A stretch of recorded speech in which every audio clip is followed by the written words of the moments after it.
إن الحمد لله نحمده ونستعينه ونستغفره ونعوذ بالله من شرور أنفسنا ومن سيئات أعمالنا من يهده الله فلا مضل له ومن يضلل فلا هادي له وأشهد أن لا إله إلا الله وحده لا شريك له وأشهد أن محمدا عبده ورسوله صلى الله عليه وعلى آله وأصحابه والتابعين لهم بإحسان إلى يوم الدين وسلم تسليما كثيرا أما بعد. Të gjitha lavdërimet I takojnë Allahut subhanahu wa ta'ala. Atë lavdërojmë, ndihmë dhe falje vetëm prej Tij kërkojmë. I kërkojmë mbrojtje Allahut nga e keqja vetëve tona dhe punëve tona. Atë që udhëzon Allahu nuk ka kusht ta humb, ndërsa atë që e humbi nuk ka kusht ta udhëzoj. Dëshmoj se nuk ka të adhuruar tjetër më të drejtë përveç Allahut vetëm pa ortak. Po ashtu dëshmoj se Muhamedi sallallahu alaihi wasallam është robi dhe I dërguari I Tij. Lëvdata e shumt dhe shpëtimi I madh I Allahut qoftë mbi të, mbi familjen e tij, mbi shokët e tij, si dhe mbi të gjithë ata që I pasuan ata me përpikmëri deri ditën e Kiametit. Në vijim vëllezër të nderuar, vazhdojmë mësimin në librit Vlerat e Islamit të Sheikh Muhammad ibn Abdul Wahhabit, Allahu mëshiroft, me shpjegim dhe komentim të Sheikh Salih Al Fauzanit, Allahu ruaj.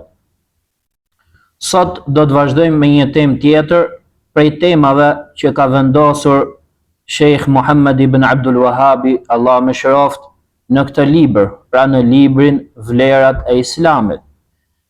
Ndaj Sheikhu thot tema fjala Allahu të lartësuar fa aqim wajhaka lid-din hanifa fitrat Allahi allati fatara an-nasa 'alayha la tabdila li khalqi Allah dhalika ad-din al-qayyim walakin akthara an-nasi la ya'lamun.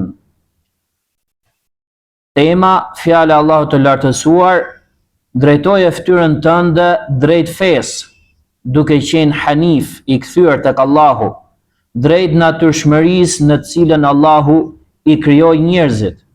Nuk ka ndryshim në krijimin e Allahut. Kjo është feja e drejtë, mirë po shumica e njerëzve nuk dinë. Sheikh Muhammad ibn Abdul Wahhabi, Allah mëshiroft, ka dash që nëpërmjet kësaj teme të sqaroj realitetin dhe vërtetësinë e fesë islame, dhe se vlerat e fesë islame nuk arrihen ndryshe që të fitohen përveç se duke e drejtuar fytyrën njeriu për të kjo fe, pra duke ju nënshtruar totalisht fesë islame, si dhe duke ju përmbajtur asaj. Prandaj Sheikh Salih Al Fauzan shpjegon dhe thot: tema fjala Allahut të lartësuar fa aqim wajhaka lid-din hanifa. Drejtoje fytyrën tënde drejt fesë duke qenë hanif, pra duke u kthyer për tek Allahu. Fitrat Allahi allati fatara an-nasa 'alayha la tabdila li khalqi Allah dhalika ad-din al-qayyim walakin akthara an-nasi la ya'lamun. Drejt natyrshmërisë në të cilën Allahu I krijoi njerëzit. Nuk ka ndryshim në krijimin e Allahut dhe kjo është feja e drejtë, mirë po shumica e njerëzve nuk dinë. Munibina ilayhi wattaquhu wa aqimus salata wa la takunu minal mushrikin minal ladhina farraqu dinahum wa kanu shi'a kullu hizbin bima ladayhim farihun. Duke u kthyer me pendim tek Ai, friksojuni atij, faleni namazin dhe mos u bëni prej idhujtarve, prej atyre që e përçan fenë e tyre dhe u ndan në grupe, ku çdo grup gëzohej me atë që kishte. Allahu subhanahu wa ta'ala e urdhron të dërguarin e Tij sallallahu alaihi wasallam me këto çështje dhe me këto gjëra në këtë ajet fisnik. Pra sheikhu dëshiron që të përmendi ajetet, dëshiron që të përmendi hadithet dhe etheret që kanë ardhur në komentimin e këtij ajeti fisnik. Pra Allahu subhanahu wa ta'ala e urdhron pejgamberin e Tij sallallahu alaihi wasallam me fjalën e Tij fa aqim wajhaka, drejtoje fytyrën tënde. Do me thënë, bëje veprën tënde dhe adhurimin tënd të pastër dhe sinqert për Allahun subhanahu wa ta'ala. Pasi drejtimi i fytyrës do të thotë dorëzimi dhe nënshtrimi i fytyrës, që do të thotë bërja me sinqeritet e veprës dhe adhurimit dhe e pastër vetëm për Allahun subhanahu wa ta'ala. Ashtu sikur se ka thënë Allahu i lartësuar, Bala man aslama wajhahu lillahi wa huwa muhsin falahu ajruhu inda rabbih wala khawfun alayhim wala hum yahzanun. Përkundrazi, kush ja dorëzon fytyrën e tij Allahut duke i qenë dhe vepër mirë, atëherë ai do të ketë shpërblimin e tij tek Zoti i vet dhe për ta nuk do të ketë frikë dhe as do të jenë të dëshpëruar. Pra thot, aslama wajhahu, ai pra që ja dorëzon dhe ja nënshtron fytyrën e tij, kujt Allahut subhanahu wa ta'ala, do të thot, e bën adhurimin dhe veprën e tij të pastërt nga shirku, të pastër nga shirku. Duke qenë thot vepër mirë, wa huwa muhsin, duke qenë vepër mirë, do të thot duke ndjekur të dërguarin e Allahut sallallahu alaihi wasallam, sepse njeriu nuk mund të jetë vepër mirë ndryshe vetëm se duke ndjekur të dërguarin e Allahut sallallahu alaihi wasallam. Pra, ai veprën dhe adhurimin e tij e bën të pastërt edhe nga bidatet dhe shpiket dhe sajesat në fenë e Allahut. Pra, që një vepër të jetë e pranuar tek Allahu azza wa jall, duhet njëti për hir të Allahut, të jetë i pastër dhe të jetë vepra e pastër nga shirku. E dyta, që të jetë në përputhje me sunetin e të dërguarit të Allahut sallallahu alaihi wasallam. Ndaj thot shehu që nëse mbashkohen këto dy kushte, që është njeti i pastër dhe pasimi të dërguarit të Allahut sallallahu alaihi wasallam në adhurime, atëherë të kjo vepër dhe ky adhurim që bën robi largohet dhe hiqet shirku. Pra është e pastër nga shirku. Si dhe largohen edhe hiqen dhe bidatet në fe. Pra kjo është vepra të cilën Allahu subhanahu wa ta'ala e pranon nga robi i tij. Fa aqim wajhaka lid-din, drejtoje fytyrën tënde drejt fesë. Cilës fe? Feja për cilën ka urdhëruar Allahu subhanahu wa ta'ala, e që është adhurimi i Allahut vetëm pa ortak. Dhe feja është tauhidi. Feja është tauhidi, e që është pra vepra namazi, agjërimi, zakati dhe të gjitha adhurimet të cilat i ka ligjësuar Allahu azza wa jall. Pra kjo është feja. Pastaj thot, dhalika ad-dinul qayyim. Kjo është feja e drejtë. Feja e drejtë. E drejtë është përshkrim i fesë, cilësi dhe përshkrim i fesë. Pra, e drejtë dhe mesatare, e cila nuk ka teprim në të dhe as neglizhencë dhe as mangësira. Përkundrazi, pra ajo është një fe e drejtë, e mesme, midis ekstremit dhe midis neglizhencës. Ashtu sikur se ka thënë Allahu azza wa jall, wa anna hadha sirati mustaqiman fattabi'uhu. Dhe kjo është rruga ime e drejtë, ndaj ndiqeni atë. Pra ka thënë mustaqiman, që do të thotë e drejtë midis pra mesatare, midis teprimit dhe neglizhencës, midis ekstremit dhe lënjes mangut. Pra kjo është feja me cilën Allahu azza wa jall i dërgoi të dërguarit të tij dhe vulën e pejgamberëve, që është Muhammedi sallallahu alaihi wasallam. Pra fjala e tij fa aqim wajhaka lid-dini hanifa. Drejtoje fytyrën tënde drejt fesë duke qenë hanif. Pra duke u drejtuar për tek Allahu azza wa jall dhe duke i kthyer shpinën dhe duke braktisur çdo gjë tjetër veç tij. Ndërsa në një ajet tjetër thot, fa aqim wajhaka lid-dinil qayyim, dhe drejtoje fytyrën tënde drejt fesë së drejtë. Pra fjala hanif dhe fjala al-qayyim, që është e drejtë, të dyja kanë të njëjtin kuptim, e cila është që njeriu të drejtohet drejt Allahut Azza wa Jall dhe t'i kthej shpinën dhe të braktisi çdo gjë tjetër që adhurohet përveç tij. Pra duke mos ju lutur dikujt tjetër bashkë me Allahun Azza wa Jall. Pastaj thot fitrat Allah allati fatara an-nas 'alayha. Pra drejt natyrshmërisë në cilën Allahu i krijoi njerëzit. Do me thënë se kjo është feja. Kjo është Islami, që është natyrshmëria në cilën Allahu i krijoi njerëzit. Natyrshmëria është feja islame. Pra natyrshmëria e pastër është feja e islame. Ashtu sikur se ka thënë pejgamberi sallallahu alaihi wasallam, kullu mauludin yuladu ala al-fitra, fa abawahu yuhawidani au yunassirani au yumajjisani.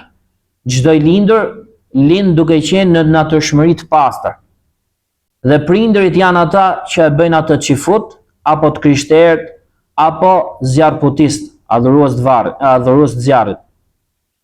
Pra origjina tek njeriu është se ai është musliman dhe është i krijuar me natyrshmëri të pastër, me natyrshmërinë islame, që është bërja e adhurimit të sinqert vetëm për Allahun dhe të pastër vetëm për të. Pra kjo është origjina tek njeriu. A nëse njeriu devijon nga natyrshmëria e pastër e tij, që është Islami, që është njohja e Allahut Azza wa Jall dhe adhurimi i tij vetëm pa ortak, nëse ai devijon, atëherë kjo është diçka e jashtme që futet tek njeriu. Dhe kjo ndodh për shkak të edukimit të keq me të cilin e kanë edukuar prindrit. Pra ndodh për shkak të një faktori të jashtëm. Ndërsa në origjinë njeriu e ka natyrshmërinë e tij të pastër, ku e njeh Zotin e tij dhe e adhuron atë vetëm pa ortak. Prandaj thot hadithi që prindërit janë ata që e bëjnë atë çifut të krishterë apo zjarrputist. Dhe nuk është e thënë që patjetër të jenë prindërit e tij.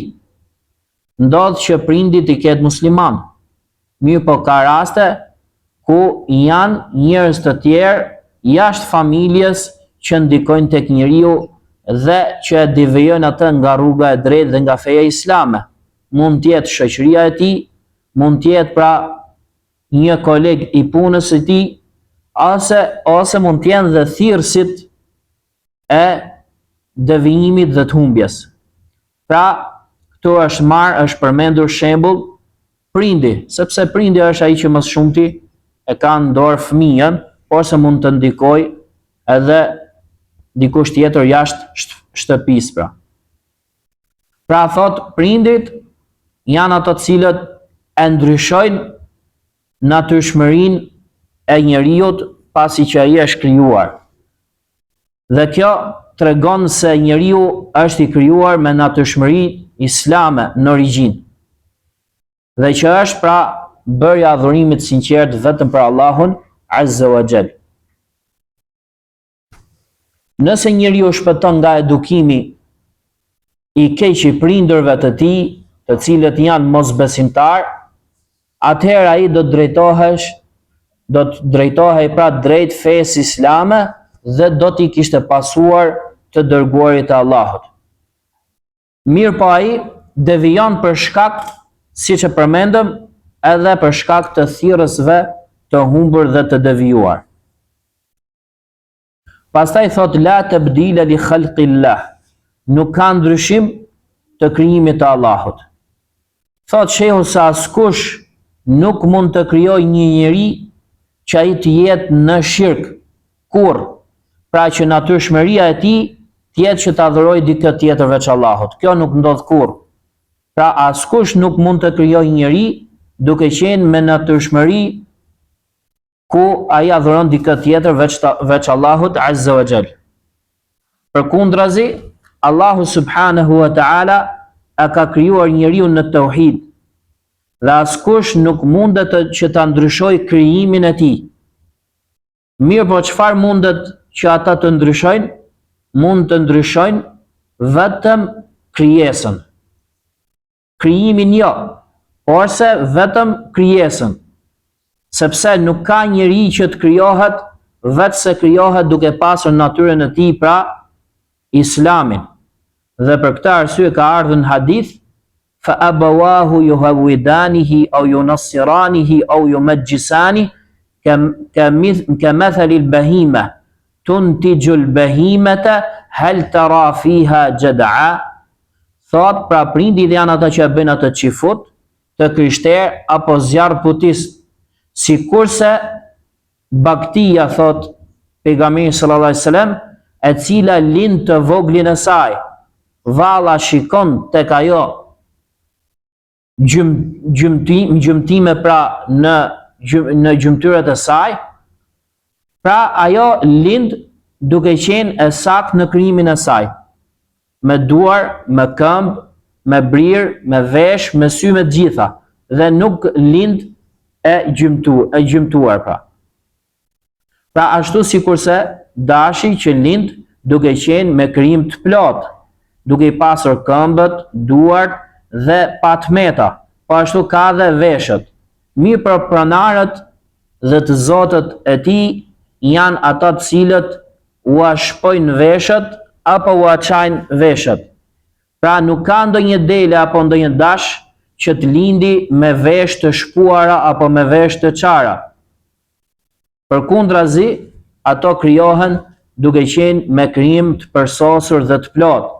Pra siç e tham, pronarët dhe të zotët e tyre janë ato që u shpojnë veshët dhe ndryshojnë pra këtë krijesë mbasi që është krijuar.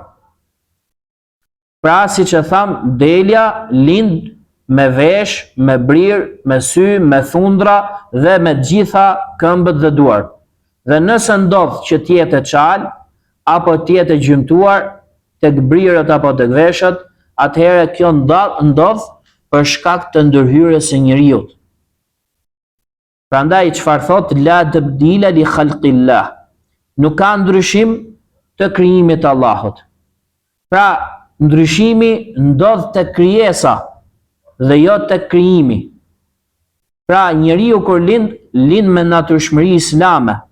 Mirë, po mbasi që ai lind, atëherë ndodh ndryshimi tek morali i tij, tek besimi i tij, pasi që ai është lindur. Pra askush nuk mund ndërhyj tek krijimi i Allahut dhe ta bëj që të lindi duke pas natyrshmërinë që ta adhurojë dikë tjetër veç Allahut. Pse? Sepse krijimi është diçka e veçantë dhe çështje e veçantë që i takon vetëm Allahut Azza wa Jall dhe askush nuk mund të ndërhyjë tek krijimi i Allahut Azza wa Jall. Dhalika ad-dinul qayyim. Kjo është feja e drejtë. Pra kjo është feja që Allah subhanahu wa ta'ala ja ka zbritur pejgamberit, që është adhurimi i Allahut vetëm pa ortak, veçimi i tij me adhurim dhe braktisja e çdo gjëre tjetër që adhurohet veç tij. Dhe feja e drejtë do të thotë feja e mesme, mesatare, e cila nuk ka shtrëmbrime, nuk ka teprim dhe as neglizhencë, as ekstremizëm dhe as mangësira. Walakin akthara an-nasi la ya'lamun. Mirë, po shumica e njerëzve nuk din. Shumica e njerëzve nuk e njohin këtë fe. Për këtë arsye, ata bien në atë që bien, pra bien devijime dhe në humbje. Përndryshe, feja është e drejtë dhe nëse ndodh që njeriu të devijojë, ajo ndodh për shkak të ndërhyrjes së njerëzve tek ai. Walakin akthara an-nasi la ya'lamun. Shumica e njerëzve nuk din. Thot shehu vini re këtu, thot fjala që thot shumica e njerëzve. Kjo tregon se njeriu nuk duhet argumentohet me shumicën, kur shumica janë në humbje dhe në devijim. Por se duhet argumentohet me ata që janë tek e vërteta dhe ndjekin të vërtetën edhe nëse ata janë pak. Pra nuk mund argumentohesh me shumicën dhe me atë njeri pra që është në të kotën dhe ndjek të kotën, edhe nëse numri i tyre është i shumët. Prandaj thot walakinna akthara an-nasi la ya'lamun. Mirë po shumica e njerëzve nuk dinë. Pra nuk e njohin këtë fe të drejtë, për këtë arsye ata bien pra në devijim dhe lën mangut në fenë e Allahut subhanahu wa ta'ala. Pastaj Sheikh Muhammad ibn Abdul Wahhab, Allah më shëroft, përmend edhe një ajet tjetër në këtë temë, dhe që inshallah e mbyllim me këtë. Dhe fjala e Allahut të lartësuar, wa wassa biha Ibrahimu banihi wa Yaqubu ya baniya inna Allah astafa lakum ad-din fala tamutunna illa wa antum muslimun. Dhe fjala e Allahut të lartësuar për këtë fe dhe për këtë fjalë të tauhidit, Ibrahimi porositi bijtë e tij, po ashtu edhe Jakubi, duke thënë: o bijtë e mi, me të vërtetë Allahu a ka përzgjedhur ju e fen, ndaj mos vdisni ndryshe vetëm se duke qenë musliman. Thot Sheikh Salih Al-Fawzan, Allahu ruaj. Pra Ibrahimi i porositi bijtë e tij për fjalën e tauhidit. Porositi bijtë e tij Ismailin dhe Ishakun. Po ashtu edhe Jakubi alayhis salam porositi bijtë e tij. Dhe Jakubi alayhis salam është biri i Ishakut, i cili është biri i Ibrahimit alayhis salam, dhe Jakubi është ai që njihet ndryshe Israili. Është pra Israili. Pra Ibrahimi alayhis salam, po ashtu dhe Jakubi alayhis salam i porositën bijtë e tij për fjalën e tauhidit, për fjalën e sinqertë të Allahut la ilaha illallah. Dhe porosia do të thot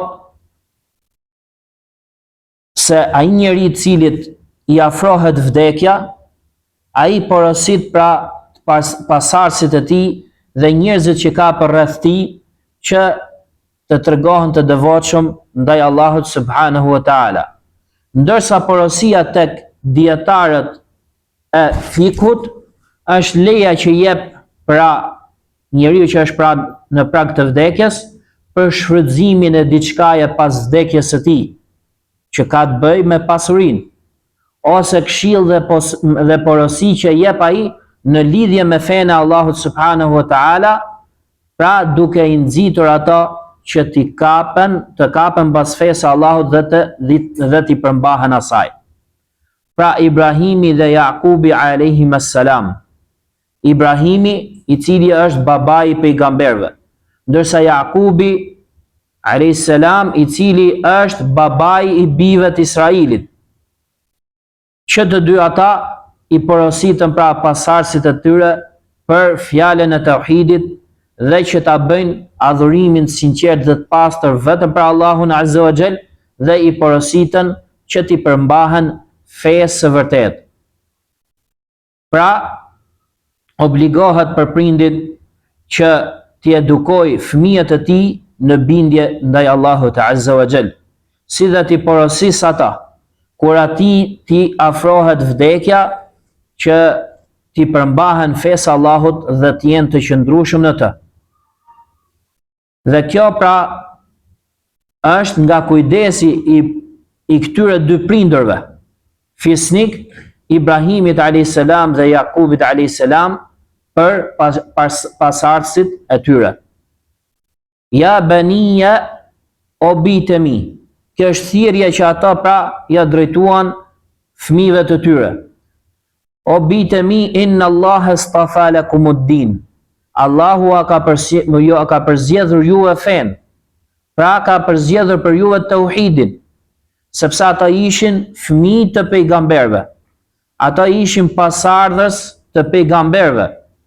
Dhe ata ishin më parësor që t'i përmbaheshin kësaj feje dhe që të ishin shembull për njerëzit pra në këtë fe.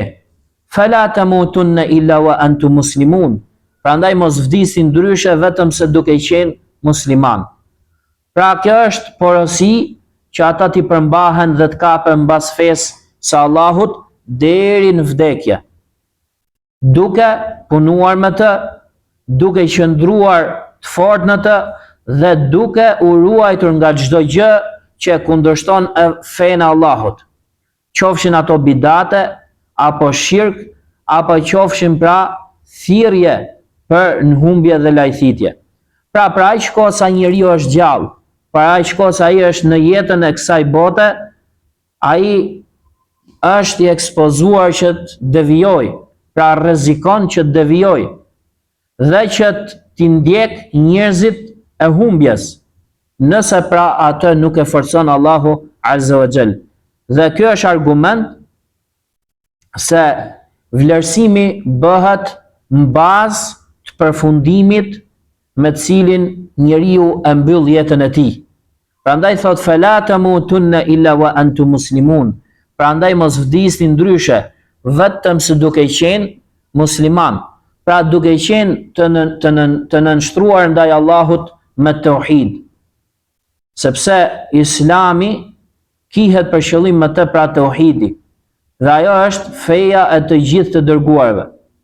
Dhe të gjithë të dërguarit erdhën me tauhid, që është nënshtrimi dhe dorëzimi i fytyrës ndaj Allahut Azza wa Jall dhe bërja e adhurimit me sinqeritet vetëm për Allahun Azza wa Jall, si dhe largimi nga shirku. Fala tamutunna illa wa antum muslimun. Prandaj mos vdisni ndryshe vetëm se duke qenë musliman. Dhe kjo është nxitje që njeriu t'i përmbahet pra dhe t'jetë i qëndrueshëm në fenë e Allahut. Dhe të mos i hedhi syt apo t'u kushtoj pra vëmendje diçka e tjetër përveç fesë Allahut Azza wa Jall. Po ashtu pra në këtë ka argument se vlerësimi i njeriut bëhet në varësi të asaj pra që ai mbyll jetën e tij, dhe se njeriu merret në llogari në varësi të asaj që ai mbyll jetën e tij, ose me hajër ose me sharr. Ndërsa në një hadith të saktë, pejgamberi sallallahu alaihi wasallam thot: "Inna ahadakum la ya'malu bi'amali ahli al-jannah hatta ma yakunu baynahu wa baynaha illa dhira', fayasbiqu alayhi al-kitab fay'amalu bi'amali ahli an-nar fayadkhuluha, wa inna ahadakum la ya'malu bi'amali ahli an-nar hatta ma yakunu baynahu wa baynaha illa dhira', fayasbiqu alayhi al-kitab fay'amalu bi'amali ahli al-jannah fayadkhuluha."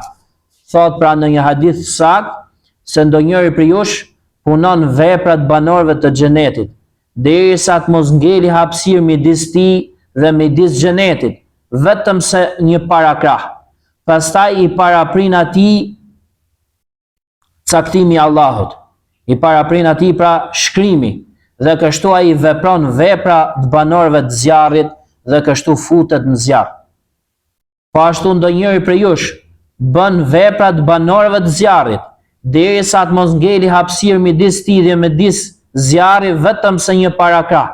Pastaj i paraprin atij caktimi i Allahut dhe vepron vepra të banorëve të xhenetit dhe kështu ai futet në xhenet.